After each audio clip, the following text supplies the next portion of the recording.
प्यारी साध संगत जी, प्यार से कहना धन निरंकार जी। एक गांव में एक बूढ़ी अम्मा और उसकी बहू रहते थे। उनका छोटी छोटी बात पे झगड़ा हो जाता था और इतना झगड़ा बढ़ जाता कि कभी कभी नौबत ऐसी आ जाती कि बूढ़ी अम्मा अपनी बहू के कपड़े और सारा सामान बाहर फेंक देती थी। एक दिन बहू परेशान होकर एक महात्मा के पास चली गई और महात्मा को जाकर सारी बात बताई और महात्मा को बोलने लगी कि महात्मा जी, कोई ऐसा तरीका बताएं जिससे ये झगड़ा ख़त्म हो जाए। महात्मा बोले, हाँ, मेरे पास एक अचूक तरीका है। ये लो, मैं तुम्हें एक अचूक दवा देता हूँ। ये दवा अपने मुंह में डाल लेना। जब भी आपकी सास आपके साथ झगड़ा करे, आप ये दवाई मुंह में रख लेना। ऐसा ही हुआ। जैसे ही बहू घर में आई तो सास झगड़ा करना शुरू कर दिया।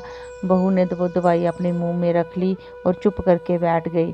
कुछ समय तक ऐसी ये बात चलती रही। सास ने झगड़ा करना, बोलते रहना और बहू ने चुप रहना।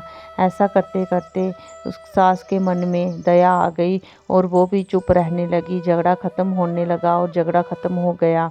बहू खुशी खुशी महात्मा के पास गई और कहने लगी, महात्मा जी, ये तो बहुत अचूक दवा है। इसने तो बहुत अच्छा काम कर दिया। हमारा तो झगड़ा ही ख़त्म हो गया, हमारा आपस में प्यार हो गया है। आप ऐसा करें कि मुझे ये तरीका बता दें दवाई बनाने का। बार बार इतनी दूर आया नहीं जाता। महात्मा जी बोले, ये दवाई नहीं, ये शुद्ध शीतल जल था। ये सब कुछ तो तेरे चुप रहने से हुआ है। तूने जो चुप रहा और तेरी सास का झगड़ा बंद हो गया, ये सब कुछ तेरी वजह से हुआ है। कहने का भाव यही कि एक चुप सौ सुख। अगर ज़िंदगी में खुशी चाहते हो तो इस जुबान को अपने तरीके से चलाएं और अपने तरीके से ही इसमें से सब शब्द निकालें। जो भी हमारे इस मुंह से, इस जुबान से शब्द निकल जाते हैं वो फिर कभी वापस नहीं आते।